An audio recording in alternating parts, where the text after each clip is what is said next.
It's a massive incentive for me to have our kids wanting to be involved in the farm. It's a huge driver towards improving, expanding and keeping the business, thriving. On this week's FAS TV, we're in Stirlingshire with Duncan Family Farms.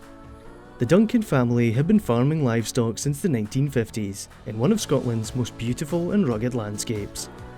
The family are passionate about rearing quality sheep and cattle using traditional methods on their 3 farms. 2 to the southeast of Loch Lomond and the 3rd at the northwest, situated within the stunning Arrochar Alps.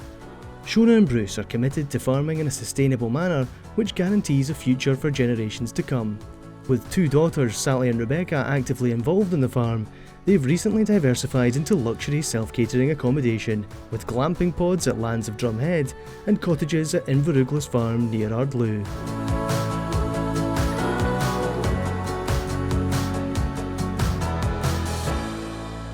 I'm Shona Duncan and this is my husband Bruce, and we're on our farm, Lands of Drumhead near Drimmen in Stirlingshire.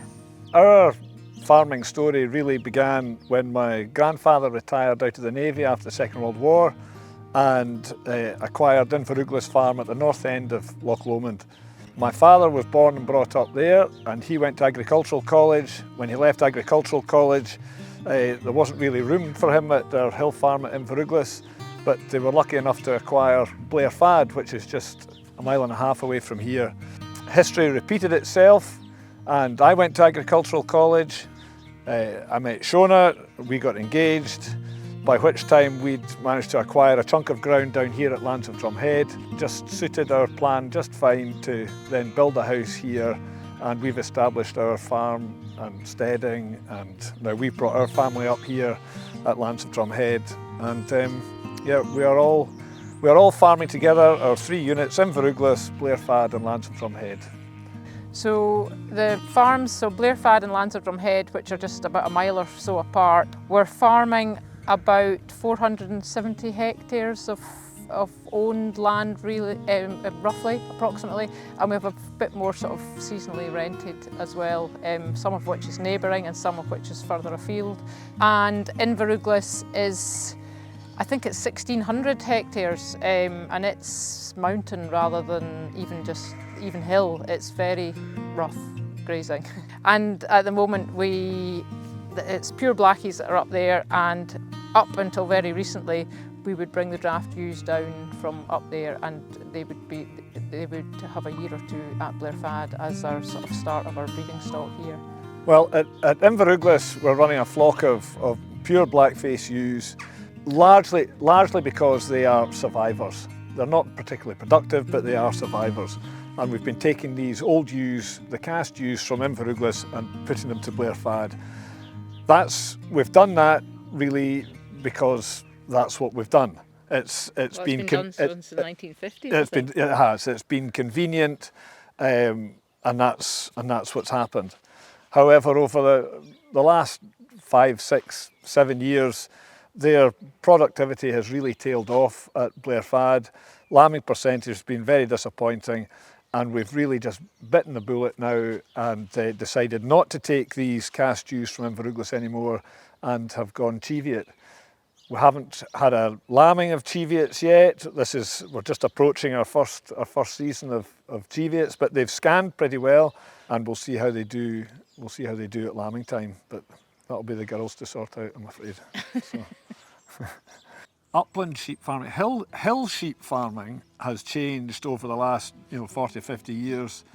It used to be, particularly on hill units, an awful lot of neighbouring took place. We had neighbours with sheep flocks. Well, then, I mean, you said there wasn't a place for your father up there. That's because there was 2 employed shepherds. There was 2 shepherds there. And the wool clip alone was paying their salaries. Yeah, and the blackface sheep were making money. It was quite a hard physical job going to the hill. We had neighbours all round about, and a team from Inveruglas would go and help gather our neighbours, and neighbours would come and help gather us. It was all neighbouring. Now our neighbours have sold up and moved away for easier lives, more sociable lives, and our neighbouring ground now is being taken over by conservation groups, and there are no sheep stock next door to us. Our sheep are spreading because there's open marches.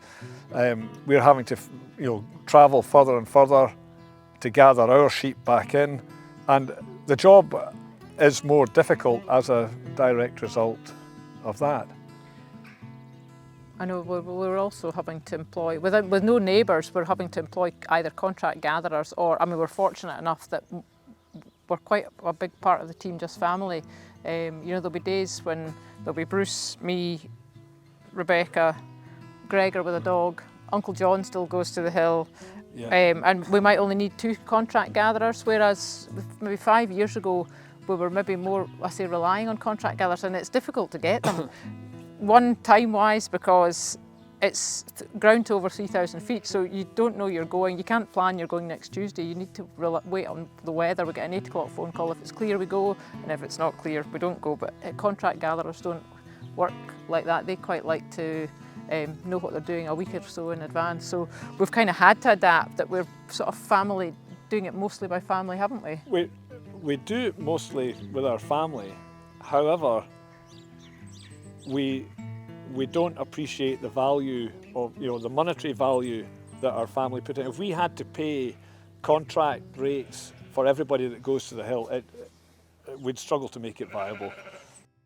Well, our year with the sheep starts in late October. Tups go out on about the 25th of October here at Lanterdrum Head, and we run 500 here, lambing. We'll put tups out at the end of October, and then we put the tups out at Blair Fad about 3 to 4 weeks later, just so that we can manage everything at lambing time.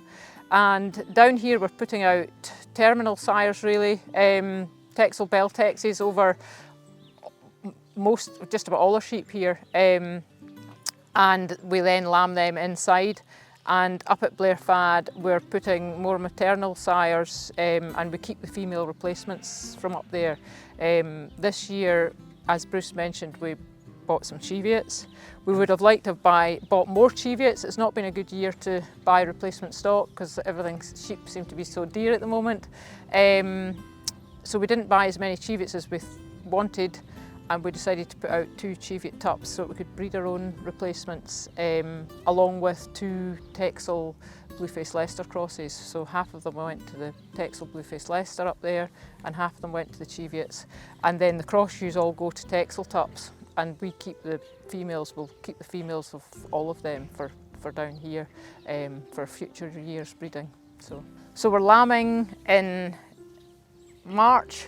When did we start? March? Second half of March. Second half of March down here, and then we're just at that point just now where we're sort of a quieter week. These guys are just there's less than 100 to go, and we will start at Blair Fad. I think they're due on Tuesday next week, and we lamb them outdoors. There's just a bit more grass a wee bit later, and it suits. We can't lamb them all indoors. We just don't have enough shed space. And then we'll take them through to fattening. We'll try and fatten as many as we can here. We are trying to improve grass quality so we can fatten more, because obviously you get more for a fat lamb. But the store trade has been so good the last few years that I think about 2/3 of them go store, and we just get them off the place, usually probably by the end of September. What's not fat, because we don't grow any forage crops or anything at the moment. We are kind of dabbling with that, aren't we? Sort of being introduced to it through the Monitor farm. So we possibly will fatten more, but the trade has been so good for store lambs. Most of them have gone store. And then the Blair Fad ones, what aren't kept for female replacements, they all go store pretty much in one day, don't they? We just sell them all in one day, and try and look after the ewes, so that we've got the grass for the ewes to get them in good condition for tupping again. So one of the reasons that we've decided to go away from the cast ewes at Inveruglis is that in trying to find out why they were being so unproductive, we discovered that there was OPA amongst them. We went through the process of scanning all these ewes for OPA, and found that there was a percentage. No, it wasn't rife. It wasn't mad with it, but it was just an underlying thing in the flock. And that really was the icing on the cake as far as let's stop having these Well, I old actually think ewes. we scanned another year. We did it. We scanned a second year again. Yeah. Um, But it wasn't too bad. No. It was there. but without scanning, you can't Yeah. control it. You know, there's no way of, you can't vaccinate against it. And there was some fit, or what appeared to be fit, healthy ewes coming through that we would have gladly kept, you know, through the whole season. We were scanning in the autumn, post-tupping, I think, but there was some ewes coming through and being scanned that appeared to be fit and healthy, and then positive for OPA. And I can remember saying to the vet that was scanning, I said, what would that ewe be like in April? Thinking that she's a big fat sheep and there's absolutely nothing drawing her back. And the vet telling me that I don't think she'll be alive in April. So it was a bit of a wake-up call, wasn't it? Yes. So anyway, we culled anything that was even suspicious, and decided that was enough of the black faces. Let's see if we can keep this OPA away from our farm, and so we've gone down the Cheviot route. But the OPA is not breed specific, but I think the black faces tend to be more susceptible or more prone to have it. It's a massive incentive for me to have our kids wanting to be involved in the farm. It's a huge driver towards improving, expanding, and keeping the business, you know, thriving. Without our next generation chasing us, it would be easy just to sort of tick along and not try and improve or do anything too different. But yeah, it's a huge incentive for us to improve.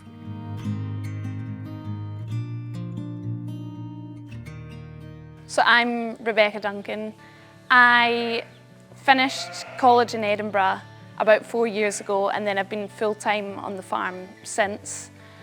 I'm probably split 50-50 throughout the year, sheep and cattle. So through the winter, I'm feeding cows, and then we started lambing on the 20th of March. So since then, I've been full-time in here pretty much. I do the night shift, and then Mum will get up about 4, and then Sally normally appears about 5, and then it's normally Sally and I in the shed then for the whole day, and then I'll stay up till 2 or 3, and then we go again.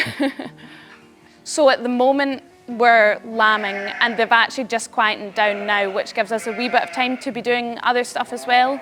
But normally getting up, feeding stuff, checking there's no hungry lambs is the first thing really. Going around the individual pens. So as soon as anything's lambed in a big pen, they get penned up, ewe and lambs. And then after that, marking everything. And then because we're limited on pen space here, they're normally only in a pen for 12 hours, if that. Once they're up and sucked, they're marked and out to the field. So a lot of the day is actually spent ferrying ewes and lambs out, like checking stuff in the field as well. So normally first thing in the morning, once we've sorted out any problems in here, Sally or I will go out to the fields on the bike and just check there's no problems out there, and if there is, sort them, bring any problems back in. Here is all indoor. This year we left stuff out for as long as possible, just with it being such good weather. So twins we did partly outside, just thinking they're the least likely to have problems. All the triplets we make sure are in, because they're sort of the highest risk. And then singles we like to have in as well. We do a lot of like adoptions. So if there's any singles lambing, we like to get triplets away on them as well. And so because of that, did we have 47 sets of triplets scanned, and there's only 1 ewe gone out with 3. Everything else has been twinned onto something else. And I think for the ewes and lambs, they obviously do so much better as a pair. So we work pretty hard with that to make sure nothing gets missed. So we've got about 150 beef cows, a mix of Simmental and Angus cross cows going to Angus bulls, Simmental bulls, and then our terminal sire, we've got a Charolais bull now. So we start calving in end of February, March, and then we do an early batch. The idea was that the early batch would be before lambing, and then we'd have a break, and then the second batch would go, but it seems to have just merged into one. So they're all spring calving, and then we're selling the first batch of calves in the autumn, and then we winter some calves, and then we graze graze those calves through the summer as well and sell them then at like 18 months in the autumn. I used to be 100% sheep. I used to be petrified of the cattle. And with Gregor going away to college, it sort of opened up a wee bit of space there. And so much of what needs done for the sheep, it's actually really handy to be able to drive a tractor. So I started doing bits and pieces in the tractor and actually have ended up now being as involved with the cattle as I am with the sheep. And it just means we're so much more flexible as well now. Before it used to be like Gregor and Dad 100% cattle, and now like people can go away and do other things or take holidays if they want to, and it doesn't leave like a void in the work. Like me being able to be split as well means that with Sally doing the pods or starting the pods, Mum and Sally could put a lot more time and effort into that, and I could then pick up the pieces with the sheep then a bit as well. So it just gives everybody a wee bit more like opportunity to do other things as well. Well, I don't know if you've noticed, in the shed here there's a few Kerry Hills. So I've got a wee group of Kerry Hills. I've got 14 lambing this year, and the lambing's been really spread out. So I'm waiting on 5 more to lamb, and the next one's due today, so might get that. But that's like my little hobby on the side of the farm, and I think that's quite important as well, as you've got like your own interest in amongst it all. I think it's so easy to get like absorbed in the whole farm thing, and you maybe like forget your little passions on the side. And I actually I'm involved in young farmers, but I actually don't have that many other hobbies out with the farm. So that's like my thing, and I get complete control of that, and yeah, really enjoy that. Well, see, I think Mum's always really encouraged us, if we've got an interest in the farm, to follow it up. She's taken on a huge amount of responsibility, whether it be the sheep or the agritourism stuff. She's really taken all these different opportunities and led them, and encouraged us then to be involved in the different sections in the business as well. And I think more and more there's so many females getting involved in agriculture. I think at the moment there's more girls seem to be involved in the sheep side of things, but I think with the cattle as well now, there's so many like more opportunities to give that a go too. So I actually went through school not having a clue what I wanted to do. I always enjoyed helping out in the farm, but it was never something that I thought would be a like full-time job. And I ended up taking a year out, doing several other things through that year out. And I was interested in interior design, French, architecture, and reapplied after my year out. And I kept finding like I did these other jobs and kept coming back home, and it was always home I enjoyed the most. So we're obviously really fortunate here that there is the room for us to come back, and the income as well to support us wanting to come back into the business as well. So I'm obviously quite fortunate with that. My advice to any young farmer would be to take every opportunity you're given. It's amazing how like different doors have opened because of things that I probably would have shied away from previously, and then the contacts you meet through these different things, then how other opportunities sort of follow. So I'm Sally. I'm Rebecca's younger sister, and I typically manage the agritourism on the farm. So we've got 2 glamping pods here, and we've got 2 holiday cottages up at our hill farm at Inveruglas. And that's all managed predominantly by me with the help of Mum when needed. Typically my day at the moment starts in the lambing shed. Every day varies depending on when we have guests checking in and out. When we're in for coffee, it's typically my time I'll spend on my laptop, checking bookings, responding to guests, reviewing guests. And after that is when I'll leave Rebecca in the shed for a window whilst I come and do changeovers, and then back to sheep again. So here we have the heft and the hersel, which are 2 glamping pods, which we had bespoke made in Carlisle. We had planning for 4 pods on this site and we've only put on 2. We got planning permission for all 4, and it wasn't until we started to peg out the dimensions of each pod that we decided that we only wanted to put 2 on. We thought it was going to be too crowded and we wanted to prioritise people's privacy. So we're really happy just with the 2. They are not at all what we had planned. They have superseded all expectations and have been far more successful than we thought.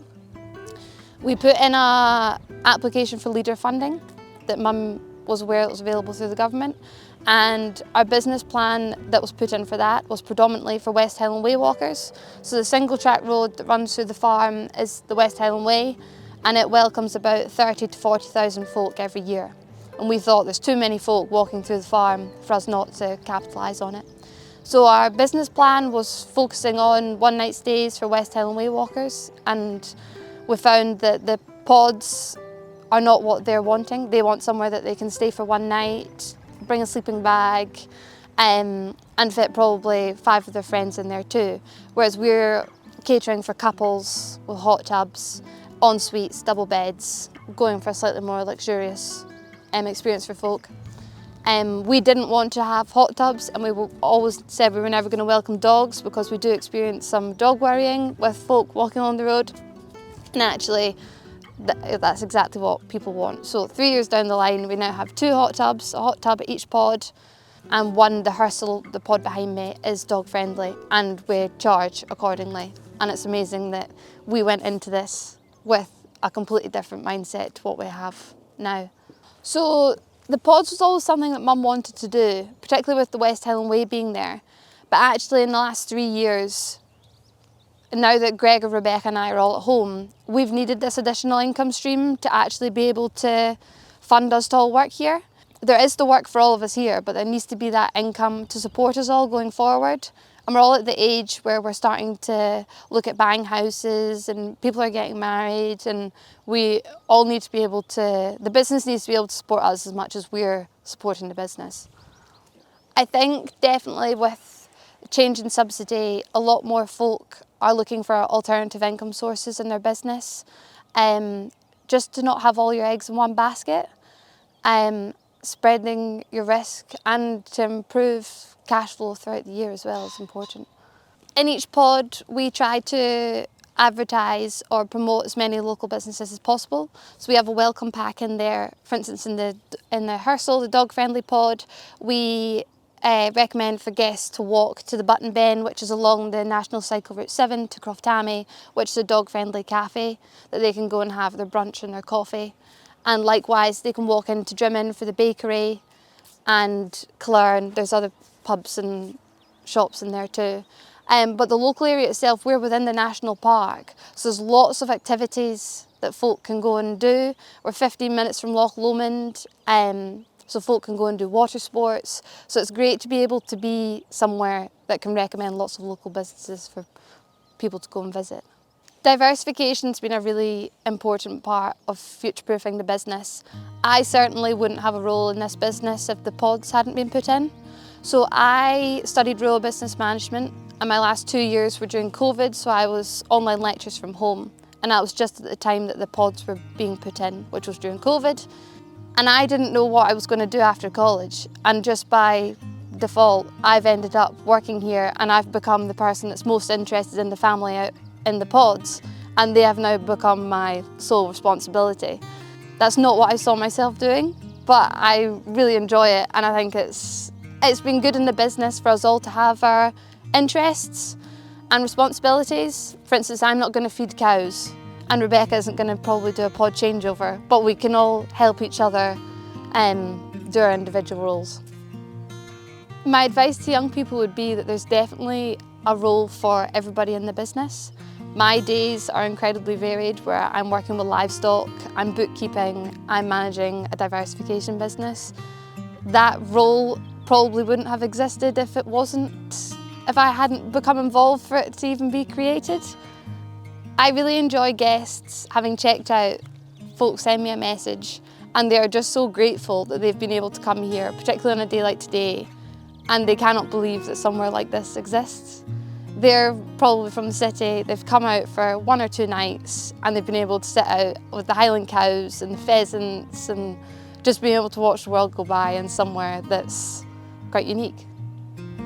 A lot of folk think that next for us is putting in more pods, and I would like to put in more pods, but I wouldn't put more pods on this site, which would then mean that we need to go through the planning loop again, which I would say hinders that decision. Here, I would like to add a sauna experience with the Highland cows for guests to be able to walk up in your robes to a sauna in the field with the Highland cows that would be glass fronted. I think would be a really cool and Instagrammable experience that I think we could showcase pretty well.